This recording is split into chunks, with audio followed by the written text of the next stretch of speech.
2017 was it was a great year in the sport. Obviously for you, it was an incredible year, for you, even though it was bittersweet. The end of the year didn't exactly go the way that you wanted it to. But looking back, this show grew.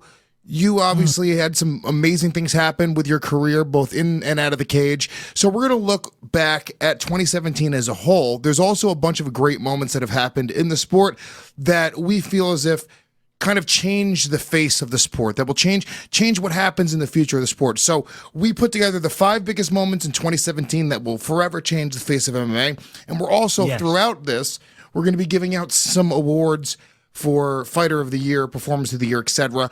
So let's just get into it. This is it, Mike. Let's start at the bottom, though. You sent me the list. At the bottom of the list, it has Comeback Fighter of the Year. Let's start that way because it builds to the best one. You know what I'm saying? Okay. All right. Sweet. Got it. All right. So first up, we'll do the award first before we get into some of these stories.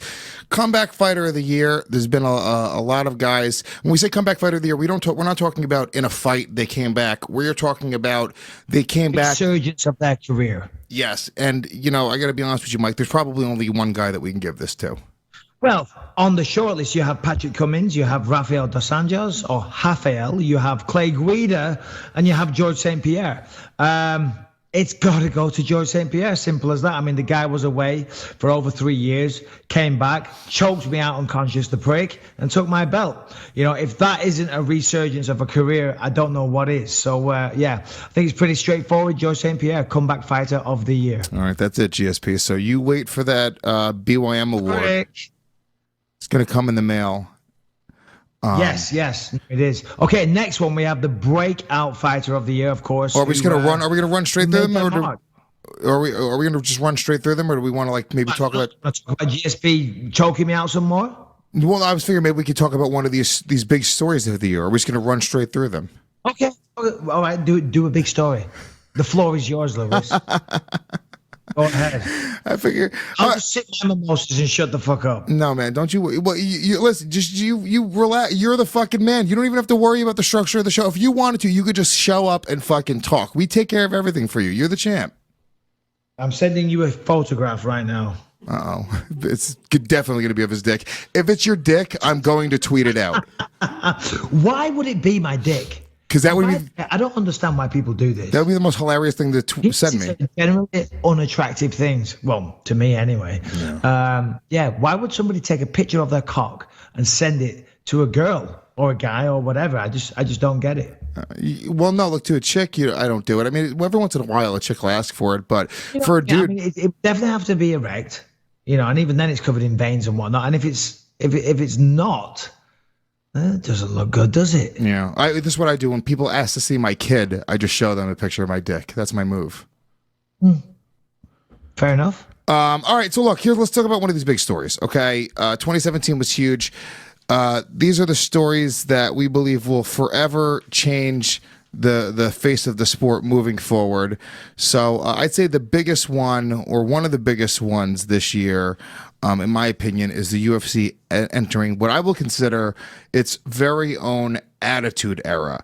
Guys like Conor McGregor have sort of shown people like, hey, dude, chat shit, get paid. Michael Bisping, chat shit, get paid. Chat shit, get banged. Paid. You're right. A lot of guys are following suit. You guys see guys like, Kobe Covington, Mike Perry, Tony Ferguson. These guys are talking shit. They're making it an ugly attitude. They're not trying to just be good guys and everybody's friends.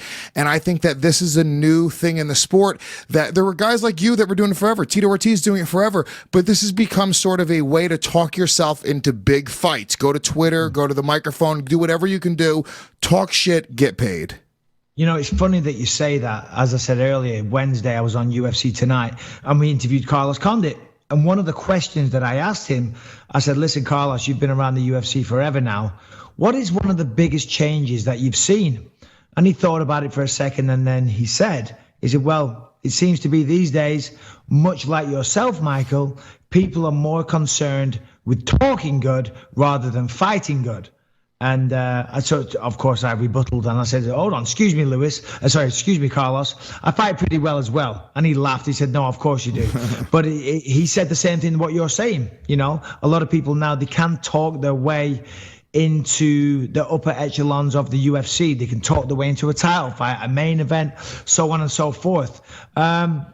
Which I kind of agree with, to be honest. Of course, you've got to be able to fight. You've got to be able to fight, but you've got to sell yourself. You've got to put yourself forward.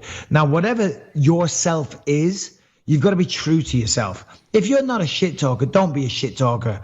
If you're Damian Maia, let your jiu-jitsu do the talking. If you're a prick like George Masvidal, continue to be a prick. If you're Colby Covington, you know, I think the whole Covington thing is kind of forced, and they're trying to do it. Conor is himself, and he's, you know, a cocky Irish kid that's hilarious and good on the mic. I was doing this back in 2006. It's funny, sometimes people say on Instagram, stop trying to be Conor McGregor. I'm like, dude, I was wearing suits to press conferences a long time ago. But you're right. There is more of an influx of that. And some people are getting annoyed because it seems like the entertainment factor is taking over and more important.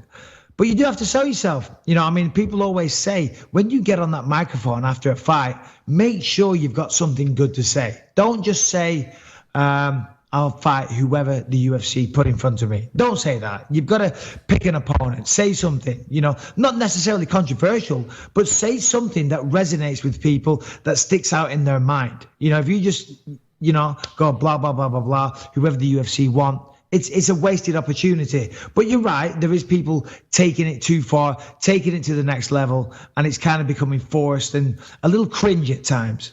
Yeah, it can be. But I think, to be honest with you, I almost would rather the guys take a chance and not hit the mark than not take the chance, you know? And once again, there's room for every type of personality. You know, you could have the very straight-laced, like, the old school Rich Franklin type, which was the guy who put on a suit, and that was the whole thing. Remember when UFC was first getting into the mainstream? They'd be like, yeah, we'll get a guy like Rich Franklin. He used to be a math teacher. He looks great in a suit. We'll make sure he's the guy to go out and talk about the sport. And they would only trust very few fighters to be the people to be ambassadors. Because back in the day, you got to remember, it was banned. And they were trying to shake off that stigma that it was such a blood sport. You know, 2 men enter, 1 man leave. They were trying to shake all that. So the way to counter that was put forward a Rich Franklin or somebody like that. He's a math teacher. He's a scientist. He's a very respectable guy. Look, he's wearing a suit. And now they couldn't give a fuck about that. Now it's accepted. It's on Fox Sports. Yeah. It's on Fox. They're doing huge pay-per-views. They couldn't care less. Now it's kind of reverted in some ways. It's going back to being almost as barbaric as it possibly can be. Yes. Which is, of course, that's what sells. Isn't it weird? Because I was saying this the other day to my buddy. It's like, if I had the money, if I was a multimillionaire right now, okay, I would put money into a super heavyweight MMA fight league. We would do it on fucking Indian reservations. There would be no testing. I'd say, fuck USADA, fuck testing. Do what you guys got to do. Be 300 pounds. Be prepared to fucking kill each other. And it would just be above 265. So these guys couldn't even compete in the UFC. And I would market it as the most barbaric return to the fucking gladiator times. And I think it would be really popular because now we've gone back. It's already accepted. Everyone knows what MMA is. Put these barbarians in a cage, and nobody's going to give a shit about the safety. Nobody's going to give a shit about the athletic commissions being involved. You could throw that on pay-per-view, and people would buy that in a heartbeat. People aren't going to care about the health and safety concerns, as you said. But if you were a multi-millionaire and you did that, Lewis, do you know what would happen? I'd lose all my money. You'd lose all your fucking money, pal. You'd lose all your money. It happens all the time. And Dana White loves to say it. Dana White says, it's great. It's like, he says, all these people, these rich guys, they want to start another promotion and go into competition with the UFC. The analogy that he always uses is like somebody watching NASCAR and going, great, I'm going to do my own NASCAR. I'm going to get all these drivers and, to drive around and race each other, and they're going to fail. Simple as that. It's not that simple, and you would lose all of your money, Lewis. We've seen it time and time again. But there's an angle. There's an angle there about the super heavyweight fucking just these killer monsters. Everyone looks like Bob Sapp. So, you there? You're just ignoring me. You're like, fuck it, I quit. No. You just cut out all of a sudden. Well, if you remember last year, I grappled Chael Sonnen. Remember that? Oh, yeah. So it was on yourshow.tv, and a very good friend of mine, Jason Falovich, one of my best friends in the world, that's how we met. And so I grappled Chael Sonnen. We had Rey Mysterio versus Kurt Angle in a professional wrestling match. There was Roy Jones Jr. versus a fan in a boxing match. Pardon me. It was a stacked event with some, excuse me, burping. It was a stacked event with some very, very big names on. And of course, it was available on pay-per-view online. And I think it was $10.99. And the guy that ran it, I forget his name, he assumed that because we all had a large social media following, if we all tweeted out about the event, then that would, translate into hundreds of thousands, if not millions of buys. You know what I mean? And all he kept saying was, hey, make sure you tweet out the event. Make sure it's available on pay-per-view. And everyone was doing that. They paid us good money to participate. And we played the game. We put it out on social media.